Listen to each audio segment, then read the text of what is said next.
అందరికీ నమస్కారం. అందరూ ఎలా ఉన్నారండి? అందరూ బాగున్నారని అనుకుంటున్నాను.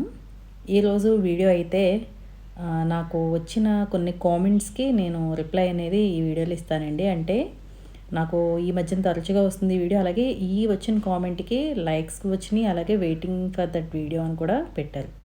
సరే అయితే నేను ఈ కామెంట్ మీద ఈరోజైతే వీడియో అయితే చేద్దామని అనుకున్నానండి. నేనిప్పుడు ఇలాంటి సెన్సిటివ్ టాపిక్స్ మీద వీడియోస్ ఏం చేయాలని ప్రత్యేకంగా అనుకోలేదు. కాకపోతే రిపీటెడ్‌గా వస్తుంది కాబట్టి ఈరోజైతే ఈ వీడియో చేస్తున్నాను. అంటే ఈ కామెంట్‌కి ఏంటంటే రిలేషన్‌షిప్ కోసం మనకి చిన్న వయసులోనే ప్రాబ్లమ్స్ అనేవి ఏ అమ్మాయికైనా కామన్ కదా! వాటిని ఎలా ఫేస్ చేయాలి? లేదంటే హస్బెండ్‌తో మంచిగా ఎలా ఉండాలి? అన్న దాని మీద బేస్ చేసుకొని, అలాగే డిప్రెషన్‌లో కూడా వెళ్తున్నాము. ఏంటండి ఇలా ఏమైనా టిప్స్ చెప్పండి. ఎలా ఓవర్‌కమ్ చేయాలి? ఇలాంటివి కామెంట్స్ అయితే వచ్చినియి. నేను దాన్ని బేస్ చేసుకొని ఈరోజైతే నాకు తెలిసిన కొన్ని విషయాలైతే నేను చెప్తానండి. అలాగే వీడియోస్ చూసే వారిలో 25-45, 50 ఏజెస్ వాళ్ళు కూడా ఉన్నారు. అంటే పెద్దవారు కూడా ఉన్నారు. నేను చెప్పిన విషయాల్లో కొంచెం అటు ఇటు ఏమైనా ఉంటే గనక మీరు ఎక్స్‌క్యూజ్ చేయండి. మీకన్నా అనుభవంలో నేను చిన్నదాన్నే. కానీ నాకన్నా చిన్నవాళ్ళు అడుగుతున్నారు కాబట్టి నేనైతే ఈ వీడియో అయితే చేస్తున్నానండి. నేను ఈరోజు ఏంటంటే నేను చేసుకున్న పనులు చూపిస్తూ వీడియో గురించి అయితే మాట్లాడతానండి. నేనెప్పుడూ ఇలాంటి టాపిక్స్ మీద వీడియోస్ చేయాలని అనుకోలేదండి. ముందే చెప్పాను కదా! ఎందుకంటే ఇండిపెండెంట్‌గా ఎవరికి వారే ఆలోచించే పవర్ అలాగే తెలివి అనేది మన ఆడవాళ్ళకి ఉంటుందని నా నమ్మకం. లేకపోయినా అది వస్తుంది. సిట్యుయేషన్స్ బట్టి, అనుభవాలు బట్టి వస్తుంది ఖచ్చితంగా. తొందరపాటుగా కాకుండా ఏదైనా విషయం జరిగిన వెంటనే నిర్ణయం తీసుకోకుండా టైం ఇచ్చి నిర్ణయాలు తీసుకుంటే అంతగా మంచిగానే ఉంటుందని నా అభిప్రాయం అండి.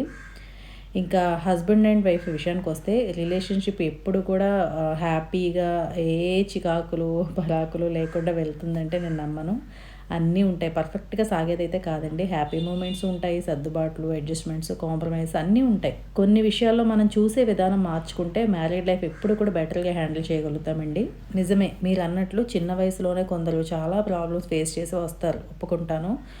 ఫేస్ చేశారు అంటేనే మనకి కొంత సిట్యుయేషన్స్ ఎలా హ్యాండిల్ చేయాలి అనేది తెలుస్తుంది కంపల్సరీ.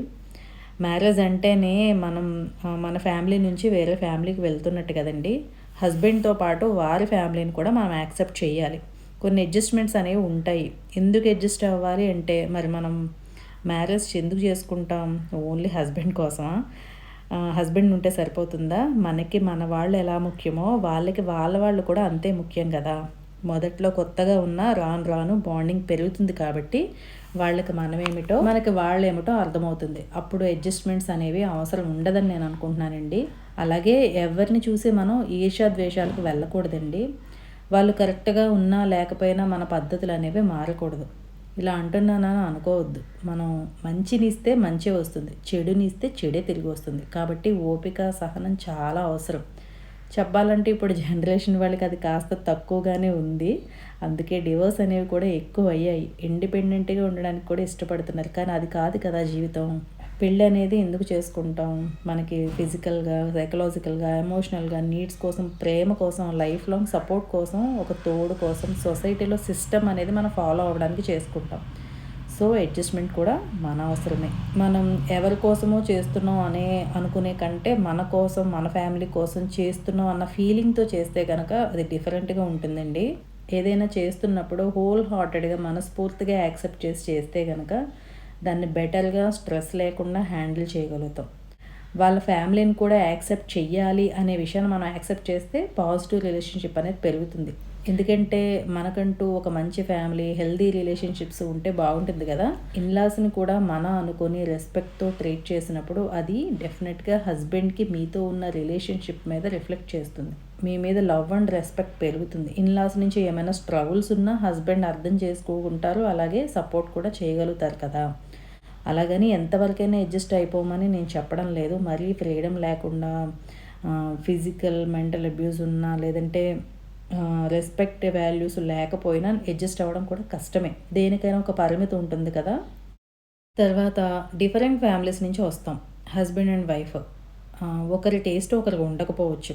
ఎగ్జాంపుల్ ఏంటంటే డబ్బు విషయం తీసుకోండి. ఒకళ్ళు ఇన్‌స్టెంట్‌గా ఖర్చు పెట్టుకొని ఎంజాయ్ చేయాలని చూస్తారు. మరొకరు ఫ్యూచర్ కోసం దాచుకుంటే బావుంటుంది కదా అని ఆలోచించేవాళ్ళు ఉంటారు. అంటే మీకు ముఖ్యమైనది వాళ్ళకి ముఖ్యమైన విషయంగా కాకుండా చిన్న విషయంగా కనిపించచ్చు. ఇలా ఏదైనా సరే డిఫరెన్సెస్ అనేవి ఒకరి ఆలోచనే ఇంకొకరికి కూడా ఉండాలని ఉండదు కదండి. డిఫరెంట్ మైండ్ సెట్స్తో ఉంటారు. ఇలా చిన్న చిన్న విషయాల్లో పెద్ద విషయాల్లో కూడా చాలా డిఫరెన్సెస్ ఉండొచ్చు. డిఫరెంట్ ఫ్యామిలీ నుంచి వచ్చిన ఇద్దరు ఒకే ఇంట్లో ఉండాలంటే ఇది ఒక పార్ట్ అని మనం యాక్సెప్ట్ చేయాలి. ఇప్పుడు మనం చేసే విధానమే కరెక్ట్ అవ్వాల్సిన అవసరం కూడా లేదు కదా. జనరల్గా ఇలాంటి డిఫరెన్సెస్కి చాలా ఆర్గ్యుమెంట్స్ కూడా అయిపోతూ ఉంటాయి. కాబట్టి మనం ఊరికి ఇరిటేట్ అవ్వకుండా వాటిని ఇగ్నోర్ చేయాలా, అడ్జస్ట్ అవ్వాలా, చేంజ్ చేసుకొని మనం రిక్వెస్ట్ చేయాలా, లేదా కూర్చుని మాట్లాడుకొని బ్యాలెన్స్ చేసుకోవాలా అనేది బిహేవియర్, సిచ్యువేషన్ అవతలి వ్యక్తిని బట్టి మనమే డిసైడ్ అవ్వాలి. అలాగే మన హస్బెండ్కి మనం ఏమి ఇస్తున్నాం, మనల్ని చూస్తే వాళ్ళకి ఏమనిపిస్తుంది, వాళ్ళ బావగోగులు మనం ఏం చూస్తున్నాం, వాళ్ళు సాయంత్రం ఇంటికి రాగానే ఏదైనా ఒక నచ్చని విషయం మీద అలిగి లేదా కోపగించుకుని ముఖం తిప్పుకుంటూ ఉండడం, లేదా వచ్చాక కాస్త నెమ్మదించిన తర్వాత ఇద్దరు కలిసి మాట్లాడుకుంటే ఎలా ఉంటుందో ఆలోచించండి. అంటే ఇలాంటి సిచ్యువేషన్స్ అనేవి జరుగుతూ ఉంటాయి. ఏదైనా ఒక విషయం ఉందంటే మనం వాళ్ళు వచ్చిన వెంటనే అడిగేద్దాం అన్నట్టుంటే అప్పుడు వేరేలా ఉంటుంది కదా. అదే వచ్చిన తర్వాత కాస్త నెమ్మదించిన తర్వాత మనం కూర్చుని వివరంగా కూర్చుని మాట్లాడుకోవడం అనేది చాలా ముఖ్యమండి ఏ విషయానికైనా సరే. మన స్పాట్ నిర్ణయాలు, స్పాట్ డెసిషన్స్ తీసుకోకూడదు. మాట్లాడుకుని ఏదైనా ఒక నిర్ణయం తీసుకోవాలి అంటే కనుక అది ఇద్దరు ఆలోచించుకొని తీసుకోవడం అనేది చాలా ఇంపార్టెంట్. సరే, ఇక హస్బెండ్ విషయానికి వస్తే కేరింగ్ అండ్ షేరింగ్ ఇద్దరికి సమానంగా ఉండాలి. అప్పుడే హ్యాపీ అండ్ పీస్ఫుల్ లైఫ్ అనేది లీడ్ చేయగలుగుతామండి. అహంకారాలకి చోటు ఇస్తే మాత్రం ఆ రిలేషన్షిప్ ఖచ్చితంగా వీక్ అనేది అవుతుంది. కాస్త వాళ్ళ మీద కేరింగ్ చూపిస్తే వాళ్ళు మన మీద అంతకు మించిన ప్రేమ చూపిస్తారు. వాళ్ళు రాగానే వాళ్ళకి నచ్చేలా ఉండడం, కాస్త ఇంట్లో పాజిటివ్ వైబ్స్ ఉండేలా చూడడం, ప్రేమగా వండి పెట్టడం, వడ్డించడం, ఇవన్నీ కూడా అవతలి వారి మీద ఇష్టం ఉంటే ఆటోమేటిక్గా మనం చేసే పనులు అనమాట. కాబట్టి వాళ్ళు రాగానే ఏ గొడవలు మాట్లాడకుండా మీ ఇద్దరి మధ్య బంధం బలపడేలాంటి విషయాలు మాత్రమే ఉండేలా చూసుకుంటే మంచిదని నా ఉద్దేశం అండి. అలాగే వాళ్ళు ఉదయం నుంచి సాయంత్రం వరకు వర్క్ చేసి వస్తారు. పని చేసిన చోట రోజు సాఫీగానే ఉండదు కదా. చికాకులు, స్ట్రగుల్స్, రాజకీయాలు, పని చేసే వాతావరణం బట్టి ఒక్కొక్కరికి ఒక్కొక్కలా ఉండొచ్చు. సో మనం పాజిటివిటీని స్ప్రెడ్ చేయాలి, మంచి వాతావరణం కల్పించాలి. మనం కూడా ఆ గొడవ ఈ గొడవ అని మొదలు పెడితే ఎలా అవ్వదు కదా. తర్వాత మనకు ఉండవలసినవండి, ముఖ్యంగా హౌస్ వైఫ్ అయితే మాత్రం మన డ్యూటీస్ మనం కరెక్ట్గా చేస్తున్నామా లేదా, వంట కానీ, ఇల్లు చక్కబెట్టడం కానీ, అలాగే మన సెల్ఫ్ కేర్ కూడా ఉండడం, అంటే నీట్గా డ్రెస్అప్ అవ్వడం, మంచిగా ఉండడం, దీనివల్ల మనకి కూడా సెల్ఫ్ కాన్ఫిడెన్స్ అనేది పెరుగుతుంది. ఇలా పాజిటివ్ థింకింగ్తో ఉంటే పాజిటివ్గానే ఉంటుందండి.